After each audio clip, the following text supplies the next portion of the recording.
The project management plan is an all-encompassing tool that will set our project up for success.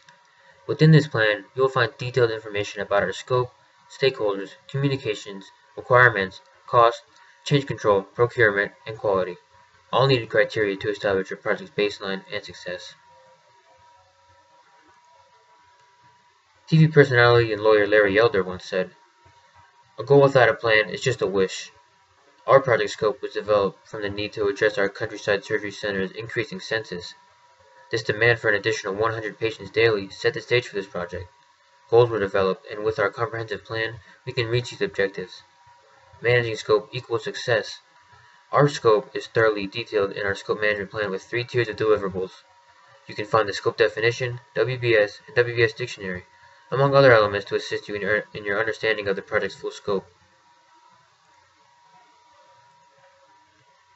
Understanding the importance of assessing our stakeholders' influence, needs, and own objectives will ensure we can manage our scope baseline and thwart risks. The scope of our project has involved more than 14 varying groups and over 100 individual stakeholders. Please refer to our stakeholder management plan for a thorough assessment of how we place importance on our stakeholders.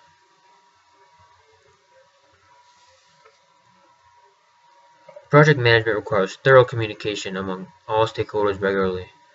Our communications management plan outlines in detail how our stakeholders will receive communication. Constraints, HIPAA, and varying requirements are outlined in depth for our project.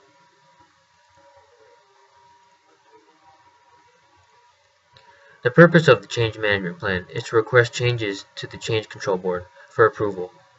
The project manager of this plan has requested changes in order to handle certain risks the facility is facing due to increased patients. The risks are losing referrals over physician dissatisfaction, patient congestion, and patient injuries. This plan will start with an explanation of the change processes, followed by analyzing the new possible risks to these changes. The plan will also state responsibilities and roles, and finally end with the budget costs for these changes. The process starts with the project manager requesting changes via a change request form. The change manager then reviews the request, fills out the change logs, and submits it to the change control board for a final decision. Once the changes have been approved by the board, they will announce a budget, and the project manager can start implementing. In configuration management, we use a standardized configuration control process to make sure all activities within the process are taken care of in a consistent manner. The procedure starts with creating a process that is stored and implemented after being stored in the configuration database. All documents are kept in the database and are viewable to the project manager, configuration manager, and project sponsor. A project team will be assembled by a configuration manager to carry out the process. The configuration manager will need to make sure that the project team fully understands each step of the process before implementing. Lastly, audits are conducted to make sure activities are running how they're supposed to, and discrepancies are communicated to the project manager for correction.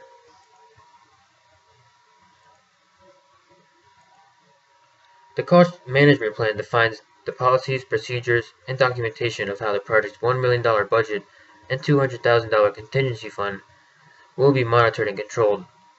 The project manager will be responsible for managing and providing weekly updates on the budget, while any necessary corrective actions and change requests will be managed by the project sponsor. To simplify management of the budget, the project team reviewed the WBS and decided to create control accounts at the 4th level, which is the lowest subdeliverable of the WBS. Earned value system will be used to monitor performance. To calculate earned value, the planned values compared to the actual cost. Variances are then calculated using these values. The cost variances determines if the project is on, over, or under budget.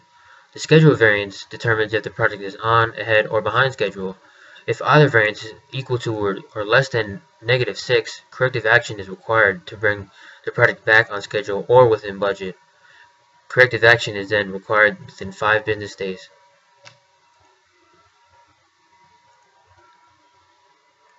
This plan will prioritize the requirements within the scope of our project.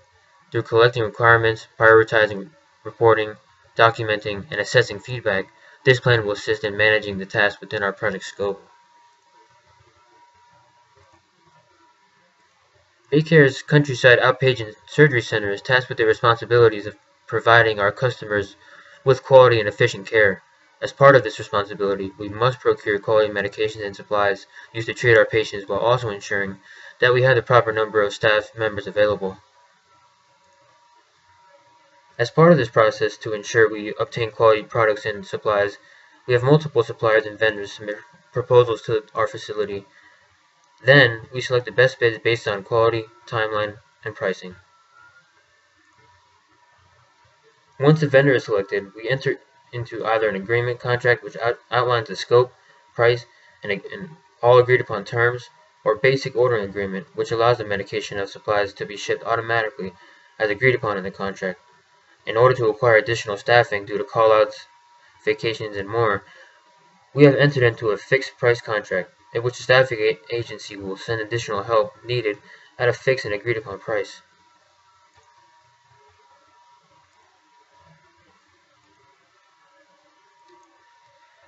The project quality management plan ensures the requirements are validated by using policies and procedures related to the WBS deliverables, processes, and activities. Policies and procedures are designed to coordinate the project's quality management system, which consists of quality controls and quality assurance activities.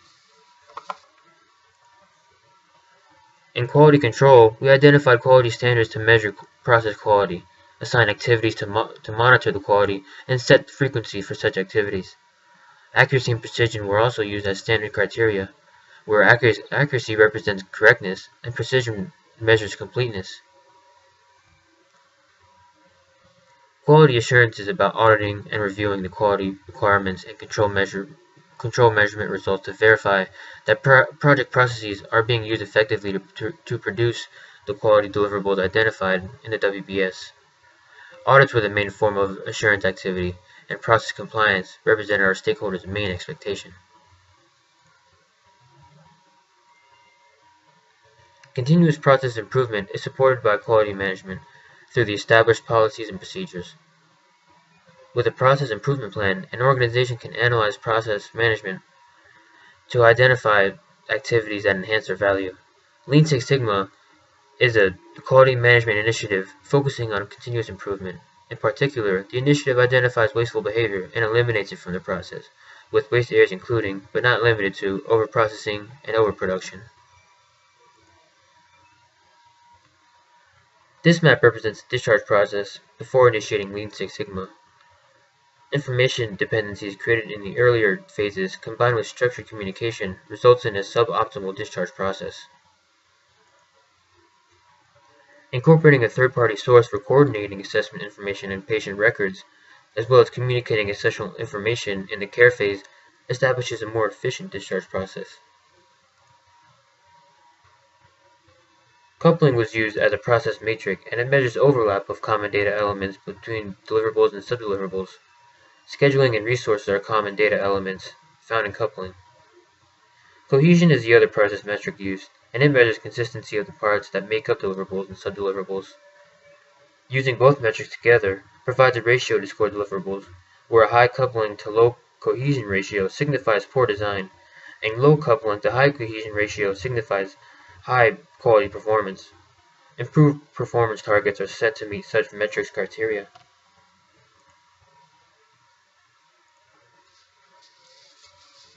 With this plan, the project manager and core project team hopes that stakeholders will review this work thoroughly and provide us feedback. Through its implementation, the project plan will improve the process of discharging 100 patients daily from our outpatient surgery center. As Dennis Whaley once said, expect the best, plan for the worst, and prepare to be surprised.